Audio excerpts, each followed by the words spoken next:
My fiancé called off our wedding and said, "I'm going back to my ex. He makes me feel alive, while you only offer safety, and you're pathetic." Now he's left her, and she's struggling financially, begging me for help. It happened about 8 months ago, and I am finally ready to tell the whole story. I am 34 years old. I work as a senior project manager at a construction company specializing in commercial works. Good job. I earn about $78,000 a year. I own my house. Well, mine and the bank's. I drive a paid-off truck. I am not rich, but I live comfortably. I grew up in a working-class family. My father was a plumber. My mother worked in the school district. They taught me the value of hard work and not to take anything from people who think they are better than you. I was supposed to marry my ex-fiancée Jessica, 28 years old, this past spring. We were together for 3.5 years, living together for about 18 months. I thought I knew her well. Turns out I did not. This is where my world went to crap and how I made sure those responsible paid every penny for the damage they caused.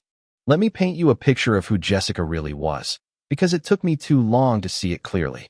When we met, she was working as a receptionist at a dental clinic, earning about $32,000 a year. A sweet girl, or so I thought.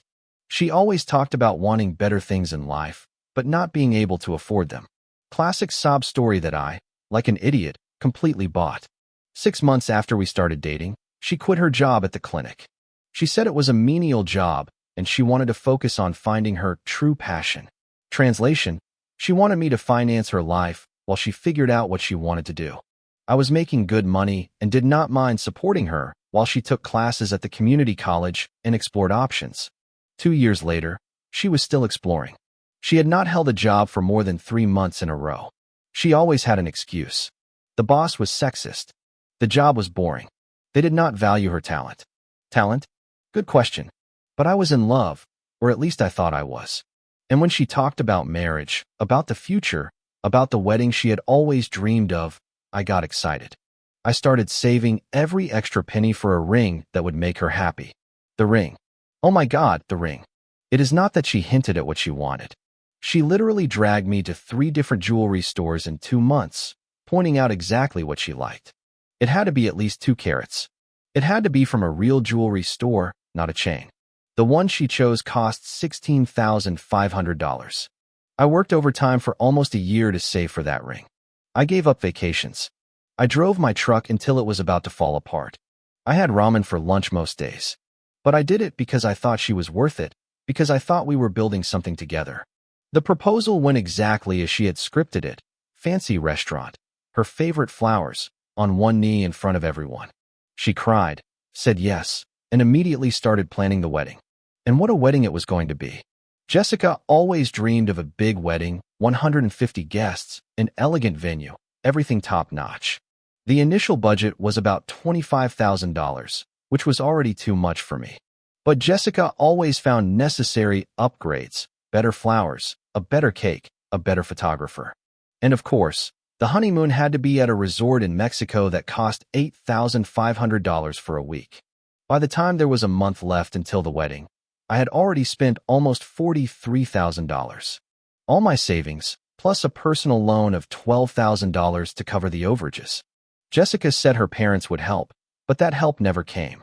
Always some excuse, but I was already committed. The invitations were sent out. I had my tuxedo. I had requested time off work. Everything was ready. Then that Tuesday night came, exactly 8 days before the wedding. Jessica comes home from another of her girls' nights, which I now know did not include girls, with a strange expression, half guilt, half excitement, as if she were about to tell me she won the lottery and slept with my brother. "We need to talk," she said. I thought it was nerves. Maybe she wanted to postpone. I could handle that. "I cannot marry you," she said. Just like that. "I am going back to my ex. He is exciting, while you are just safe and pathetic." Those words hit me like a sledgehammer to the chest. Trevor, her ex from college. The guy she always described as immature and aimless. The one who left her to focus on his music career and made her cry for weeks. I just sat there like an idiot, trying to process what I had just heard. But she was not done. In fact, she smiled. She smiled and said, "I deserve real passion, not this mediocre life you offer." Mediocre life. The life I had been killing myself to build for us. The house I worked overtime for. The wedding I went into debt for. The future I planned just to make her happy. What do you mean you are going back to Trevor? It turns out Trevor had messaged her about 6 weeks ago. He was a changed man now, more mature and focused. He was working as a bartender while pursuing his art, whatever that means. And apparently that was enough to convince Jessica that he was worth destroying our entire life together for. They had been seeing each other, talking about their deep connection, and she realized that what we had was not true love. According to her, she was settling for financial security instead of following her heart. But this is how she really felt about our relationship. Alex, I changed my name for this post. You are a good guy, but you are boring. You come home, we watch television, we go to bed. Trevor makes me feel alive. He is spontaneous, passionate, exciting. Exciting. While I worked 50 hours a week to pay for her lifestyle. Trevor understands me in a way you never could, she continued with a dreamy look. He sees my soul. With you, I feel like I am just playing adult. With him, I feel like I am really living. The audacity of this woman. She had been living off my money for over 2 years, planning a wedding that I was paying for completely, and she had the nerve to call me boring and pathetic, describing her affair as if it were some kind of spiritual awakening. But here comes the worst part. I know this is hard, Alex, but I hope we can be mature about this. Trevor and I have been talking, and we think it would be best to use some of the wedding vendors for a smaller ceremony. Nothing big, just close family and friends. It seems like a waste to cancel everything. She wanted to use our wedding vendors to marry another man, while I absorbed all the financial losses. After calling me pathetic and mediocre. That night she packed 2 suitcases, and later I noticed she took much more than just clothes. She said she would be back for the rest of her things when things calmed down. She was going to stay with Trevor at his apartment while they figured things out. I spent that night sitting in my house, surrounded by wedding gifts I had to return, looking at a wedding invitation stuck to the refrigerator that might as well have been the death certificate of my former life. Safe and pathetic. Mediocre life. Those words kept echoing in my head. This woman had lived off my money for 2 years without contributing a single cent, and she had the nerve to call me pathetic, to dismiss everything I had worked for as something mediocre. I cried that night, I admit it. I cried for about an hour, mourning the life I thought we were building together. But you know what? After the initial shock, when the tears dried up, I was not just hurt anymore. I was furious. And fury turns out to be a much more useful emotion than heartbreak. The next morning I woke up with a clarity I had not felt in years. Maybe it was the anger, maybe it was the survival instinct, but I started thinking like the project manager I am. When a project goes to crap, you assess the damage, see what you can salvage, and cut your losses. The first call was to my friend Pablo, a paralegal at a family law firm. I told him the whole story. Dude, that is brutal, but legally you are probably fine. The ring is yours. She has no right to any of that. Good to know. The second call was to my sister Rachel, who works in banking. Alex, please tell me you did not put her name on any of your accounts. I had not, thank God. But as I was reviewing our shared expenses, I realized how much she had been taking me for a ride. Jessica had insisted that we keep our finances separate during the relationship. She said it was more modern and independent. What it really meant was that I paid for everything important while she spent her unemployment money and the little she earned from odd jobs on clothes and dinners with friends. I reviewed my bank statements from the last year. God, I was losing money without even realizing it. $300 a week on groceries because Jessica only bought organic products, household items that included $50 candles and luxury skincare products, gas for her car, insurance, cell phone bill. I paid for everything while she contributed practically nothing. But this is where it got interesting. I started looking at her social media, which she never bothered to make private to me. Big mistake. The timeline did not match her version at all. She said Trevor had written to her 6 weeks ago, but I found Instagram messages between them from almost 4 months ago. And they were not casual messages. They were flirtatious, inside jokes, pictures of places where they met up that she had told me were errands or outings with friends. And the best part, Trevor had been posting pictures with his amazing girlfriend for 2 months. Pictures of expensive dinners, weekend trips, gifts he bought her. All while Jessica was telling me at home that we needed to stick to the wedding budget. She had been planning her exit for months while I was financing her double life. I took screenshots of everything. Every message, every photo, every post. I called in sick to work and spent the whole day putting together a timeline of her infidelity. By the end of the day, I had a folder with over 200 pieces of evidence that she had been cheating on me for at least 3 months while we were planning the wedding. But I was not done there. It turns out Trevor was not exactly the poor artist Jessica described. A little digging on LinkedIn revealed he was doing quite well. He was not rich, but he worked at a high-end cocktail bar that paid much better than Jessica had led me to believe. He also had a freelance graphic design side business. More importantly, I found out where he lived, a nice apartment complex on the other side of town. Definitely not a place a poor bartender could afford on his own, which meant that Jessica was not just cheating on me. She was using my money to subsidize her life with another man. That night, Jessica called. I was ready for her. Alex, I know you are upset, but we need to talk about the practical stuff. The wedding vendors, returning the gifts, all that. And the ring, I asked. Well, I guess I should give it back to you, so you can return it or something. Return it? This woman thought I was going to return a $16,500 ring so she could walk away clean while I absorbed the rest of the losses. Actually, I said, I have been thinking about that. The ring, the wedding expenses, everything. What do you mean? I have been doing some calculations, Jessica, and I think we need to have a very detailed conversation about money. The thing about being a project manager is that you learn to think systematically about problems. You break everything down into manageable parts, identify your resources and limitations, and develop a plan that maximizes results while minimizing losses. Jessica made a crucial mistake. She assumed I would be too heartbroken and passive to fight back. She thought she could destroy my life, and I would just quietly absorb all the damage while she happily rode off into the sunset with Trevor. She was about to find out how wrong she was. My priority was damage control. I spent the next day calling all the vendors we had hired. The venue was a total loss. They kept my $5,200 deposit and also charged me $2,800 for canceling with less than 2 weeks' notice. The catering service kept $3,100 of my $5,500 deposit. The photographer kept $1,000 of the $2,000. The florist kept the entire deposit, $1,500. My tuxedo was custom-made and non-refundable, $850 down the drain. The honeymoon package was the worst, $8,500 completely non-refundable. The resort did not care about my personal drama at all. Total damage, not yet counting the ring, $24,450 in unrecoverable costs. But this is where my professional experience came into play. In construction, when a client cancels a project, there are penalties and procedures. You do not just eat the cost, you document everything and seek compensation through all possible legal avenues. I started to build a case. First, I printed all the evidence I had found about Jessica's infidelity. I organized it chronologically and compared it to the wedding expenses I had paid during those same periods. I could prove that she had been planning to leave me while I was going into debt to pay for our wedding. Second, I researched the legal implications.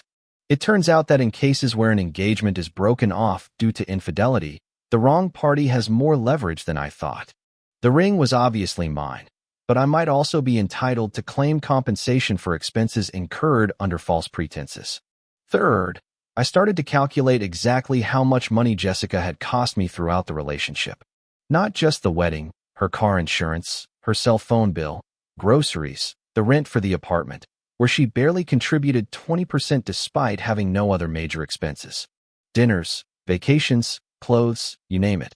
The figure was huge, but I was not going to be vengeful. I was going to be strategic. Every time I felt a little sorry for her situation, I remembered her mocking smile when she called me pathetic. Every time I doubted if I was being too harsh, I heard her voice saying, "You offered me a mediocre life." Those words were etched in my memory and fueled what came next.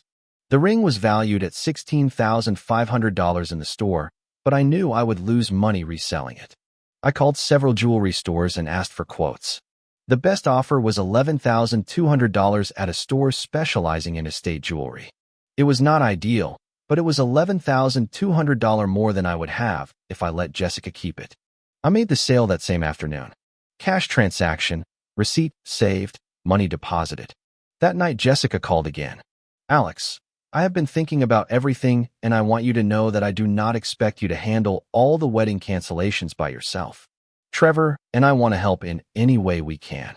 Trevor and I? They were a team now, apparently. How kind, I said. What did you have in mind? Well, Trevor knows someone who might be interested in taking the venue reservation, and he has contacts in the catering world who might be able to work something out. We could help you get some of the money back. This woman wanted to help me by letting her new boyfriend take over our wedding vendors for his own wedding. The audacity was incredible. And the ring? I asked. Oh, right. When do you want me to give it back? It is already taken care of, I told her. I sold it yesterday. Silence. A complete silence for about 15 seconds. What? I sold it. I got $11,200 in cash. It seemed like the most practical thing to do. Alex, you cannot. That was my ring. Actually, it was my ring. I bought it. I paid for it, and you returned it when you broke off the engagement. Basic property law. But we were supposed to talk about that. Maybe I wanted to keep it. Keep it to wear my ring while you marry another man? I am sorry, it is already done. The money is already being used to cover some of the losses you caused. She started to cry. That manipulative cry she always used when she did not get what she wanted. This is so unfair, Alex. You are being vengeful and cruel. Trevor says you are just trying to hurt me. Trevor says. Apparently Trevor's opinion was very important now.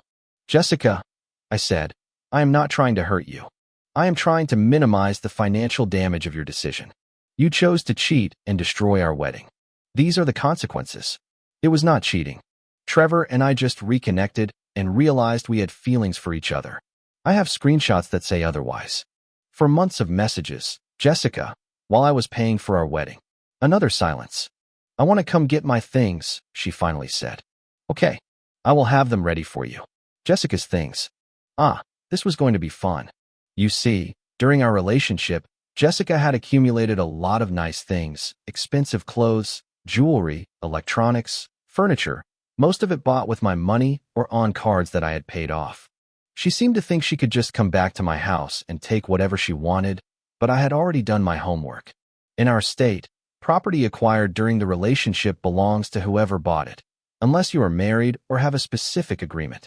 Since we were never married and had kept our finances separate, by her choice, remember, everything I had paid for was legally mine.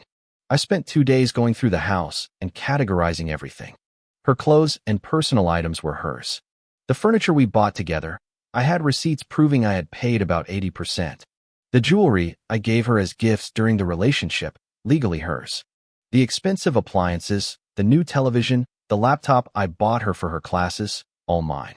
I packed everything that legitimately belonged to her and stacked it neatly in the garage. Everything else stayed where it was. Jessica showed up on Saturday morning with Trevor by her side.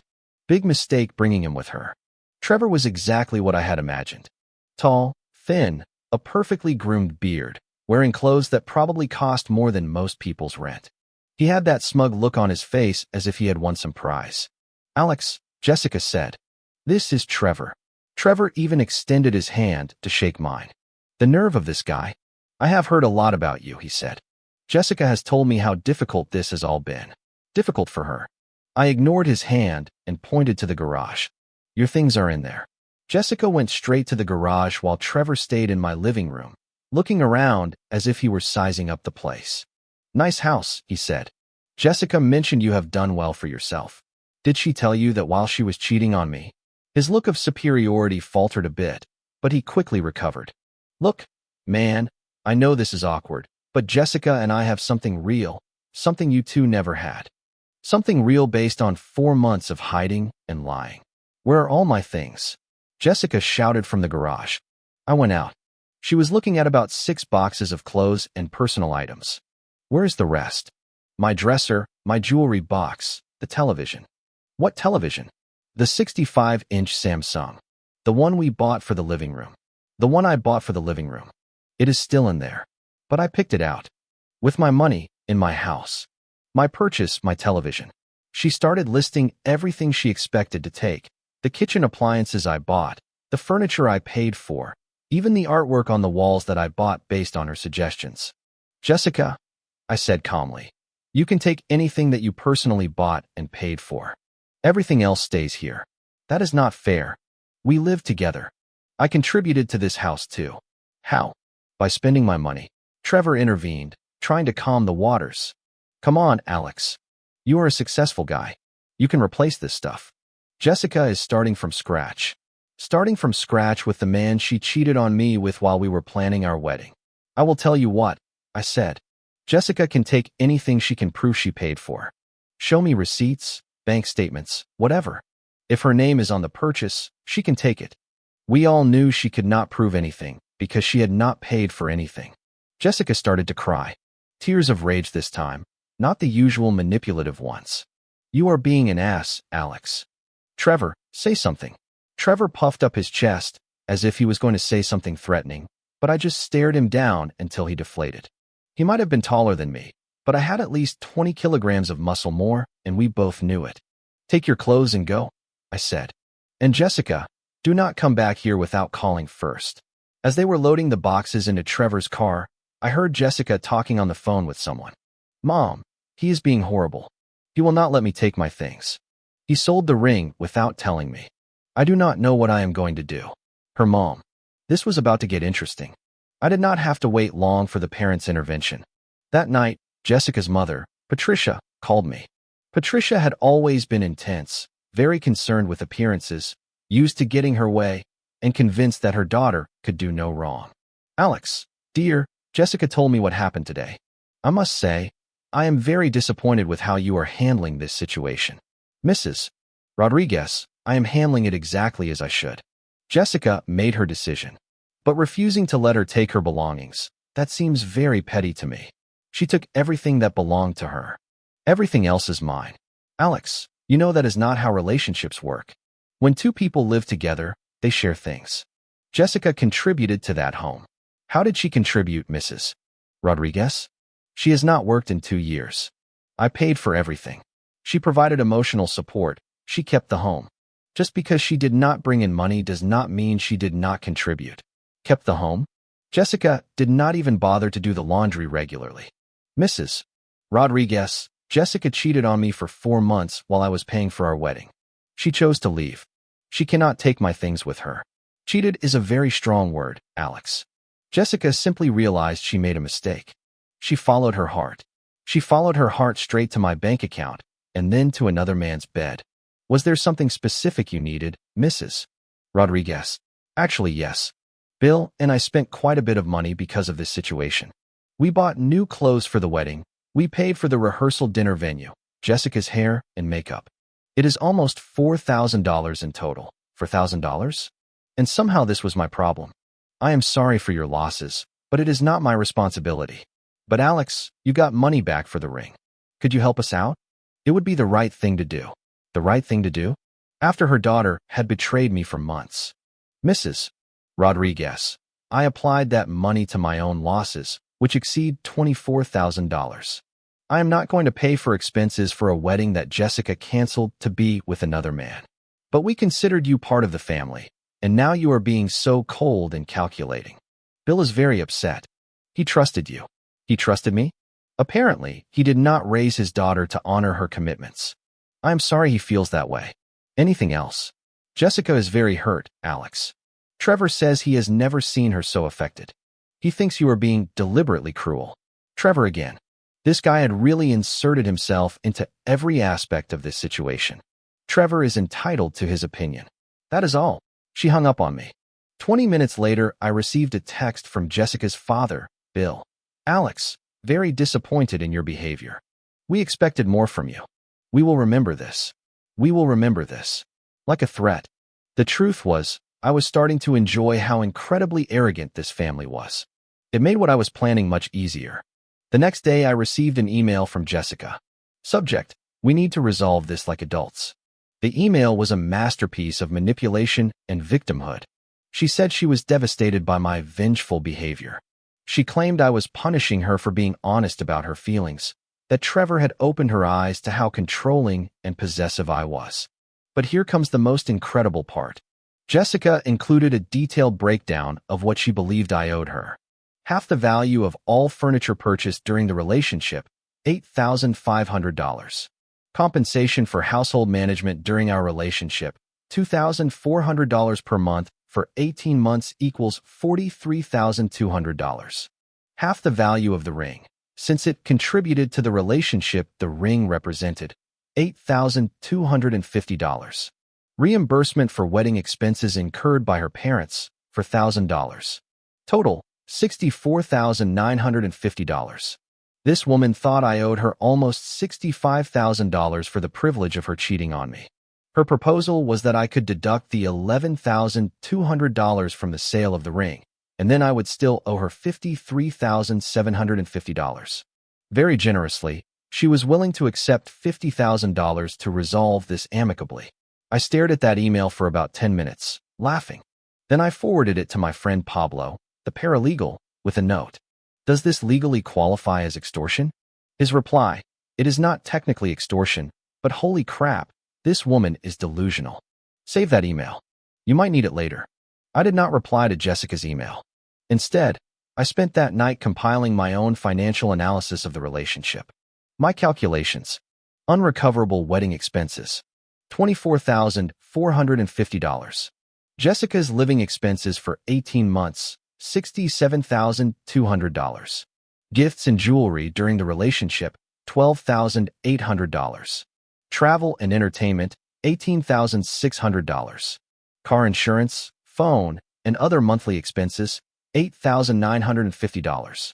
Total spent on Jessica during the relationship, $132,000. I sent her a simple reply. Jessica, according to my records, I invested approximately $132,000 in our relationship over 3.5 years. After your decision to cheat on me and abandon our engagement, I am willing to consider that a total loss and move on. Any attempt to seek further compensation will result in me seeking full restitution of the money spent under false pretenses. I suggest you do the same and get on with your life. Total silence for 3 days. I started to think that maybe they had finally gotten the message. Then, Trevor called me directly. Alex, this has gone on long enough. His tone was different, this time less arrogant, more aggressive. Apparently, my financial calculations had struck a nerve. Are you trying to intimidate Jessica with those ridiculous numbers? $130,000? Come on, man. Those are just normal relationship expenses. Normal expenses for a woman who has not worked in 2 years. Trevor, I do not remember asking for your opinion on my finances. Yeah. Well, Jessica is very upset, and I do not like seeing her like this. You need to stop being so vengeful and work with us. Work with us. As if we were a team or what? Or else what? Maybe people will start hearing about how you treated your ex-fiancée. Small town, Alex.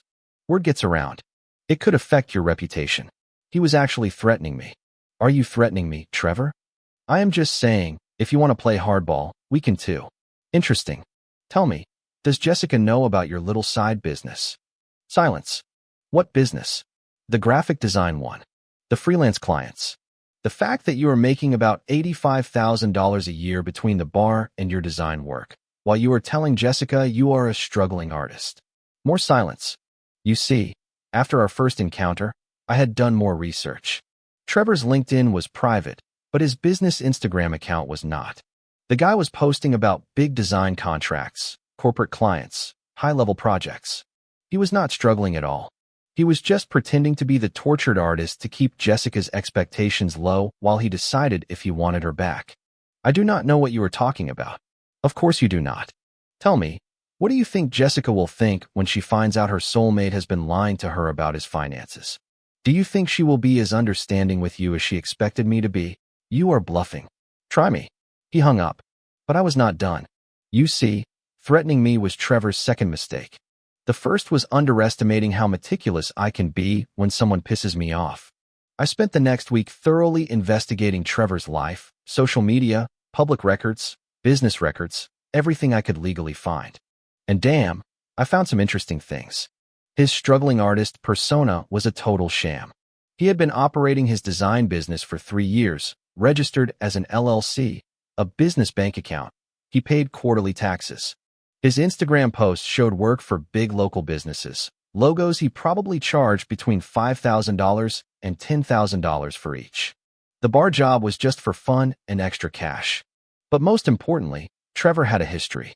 3 serious relationships in the last 5 years, all with the same pattern. Date a woman who makes good money. Pretend to be a struggling artist. Move in with her, let her support him, and then leave when he got bored or found someone with more money. And Jessica was broke. Her credit cards were maxed out. I found out when she tried to rent furniture for Trevor's apartment and was denied. Her car was about to be repossessed. She was 3 months behind on payments when we broke up. She had no savings, no job prospects, no income.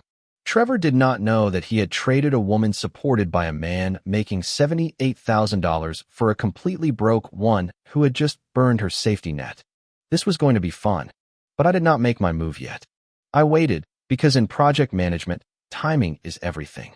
The opportunity came 2 weeks later when Jessica called me crying. "Alex, I need help. I know you hate me, but I have no one else to turn to. What is wrong? Trevor and I are having problems. I cannot find a job. I cannot pay for the car. I do not know what to do." "What kind of problems?" "He has been acting weird since we moved in together. He is distant, irritable, and he keeps complaining about how expensive everything is, that he cannot support both of us while he is building his art career." His art career, making $85,000 a year. "Sounds complicated," I said. I was thinking maybe we could find a way to resolve the money issue. I know I said some ugly things in that email, but I was upset. Maybe you could help me get back on my feet. Here it was, the moment I had been waiting for. "Jessica," I said, "I am going to ask you a question and I want you to think very carefully before you answer." "Okay. Do you really think you have any right to ask me for money after what you did?" It is just that, Alex, I am desperate. I made a mistake. Okay, maybe I rushed into things with Trevor, but I cannot go back in time and change it now. I just need help to get stable and figure out what to do with my life. You made your decision. Trevor is your boyfriend now. Let him help you figure out what to do with your life. But he says he cannot support me while he is trying to get his art career off the ground. He barely manages to cover his expenses working at the bar. Is that what he told you? Yes. He is very stressed about money. He says if I do not start contributing soon, he does not know how we are going to make it. Perfect. Jessica, I have some information that might interest you about Trevor's finances. What do you mean about Trevor's finances? I could hear the uncertainty in her voice. Well, I mean that Trevor has been lying to you about everything. I spent the next 10 minutes telling her everything I had discovered. The LLC, the design business, the $85,000 annual income, the pattern of using women to support him while he built his career. "You are lying," she said, but her voice was trembling. "Trevor would not do that. He has been so understanding about my situation. He understands what it is like to struggle. Jessica, can I send you screenshots? The bank records of an LLC are public. His business Instagram is open. His tax returns are available at the county office. It is not speculation, it is documentation." Silence for a long moment. But why would he lie about that? Because he does not want to support you. He thought he was getting a woman who had her life financially together. Instead, he got someone with no money who expects him to pay for everything. But he loves me. Really? Or does he love the idea of you? The fantasy you represented when you were being supported by another man? More silence. I need to think about this. Jessica, before you hang up, there is something else you should know. What? Trevor called me 2 weeks ago. He threatened to ruin my professional reputation if I did not agree to your financial demands. What? He also offered to work with me to transfer the wedding vendors to you guys for your wedding. What wedding? We have not talked about. Ask him. Ask him about his business. Ask him about his real income. And ask him why he thought he could threaten me. She hung up. 2 hours later, Trevor called me. He was furious.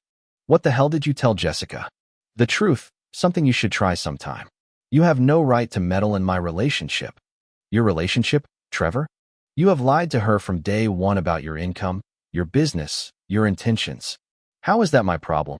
She is upset. She is asking me a bunch of questions. She is accusing me of using her. And are not you? Silence. Screw you, Alex. You are just mad because she chose me. Actually, Trevor, I am grateful. She did me a favor. But now she is your problem. What is that supposed to mean? It means Jessica has about $47,000 in debt that I did not know about. credit cards, student loans, car loan, which is about to go into default. She has not worked consistently in over 2 years and has no job skills. It means she is expensive, demanding, and expects someone else to finance her lifestyle. You are lying. Oh yeah? Check her credit report. Look at her bank statements. Ask her about the collection notices that have been arriving at my house for the last month. More silence. When you convinced her to leave me, you thought you were getting a woman who had her life in order. In reality, you got a broke, unemployed woman with champagne tastes on a beer budget. Good luck with that. He hung up. But the best was yet to come. Jessica called me the next morning, crying. Alex, you were right about everything. What happened? I confronted Trevor about the business. At first he denied it, but then I showed him the screenshots you sent me. In the end, he admitted that he had been making good money and then he got angry. He started yelling about how expensive and demanding I am, that he thought I had my own money when we got back together. He said he never promised to support me long term. I see. But that was not the worst part. Alex, last night he kicked me out. He said he needed space to think about whether our relationship was financially viable. Financially viable? I could not have written it better myself. Where are you staying? In my car. I cannot afford a hotel, and my parents are still upset about the wedding. They are not answering my calls. Her parents. The same ones who demanded I pay for their expenses. The ones who called me cruel and vengeful for not cushioning Jessica's fall. Jessica, I am going to ask you this question one more time. Do you understand why I cannot and will not help you? Yes, I think so. Explain it to me. Because I cheated on you, because I lied to you, because I tried to take advantage of you financially, because I chose someone else and expected you to pay the consequences. And because I was horrible to you. I was selfish, conceited, and I treated you like an ATM, not a person. Finally, some self-awareness. Jessica, you are 28 years old. You are an adult. You made a series of decisions that led you here. I did not put you in this situation. You did. I know. I just do not know what to do now. Well, figure it out like an adult. Get a job. Any job. Move back in with your parents. File for bankruptcy if you have to, but figure it out on your own. Alex, I am sorry for everything. You deserved so much more than what I gave you. Yes, I did. She hung up. That was 3 months ago. I have not heard from her since. Through mutual friends, I learned that Jessica ended up moving back home with her parents, who forced her to get a job at a call center and put her on a strict budget to pay off her debt. Trevor moved on to his next victim in less than a month, a woman who works in real estate and apparently makes good money.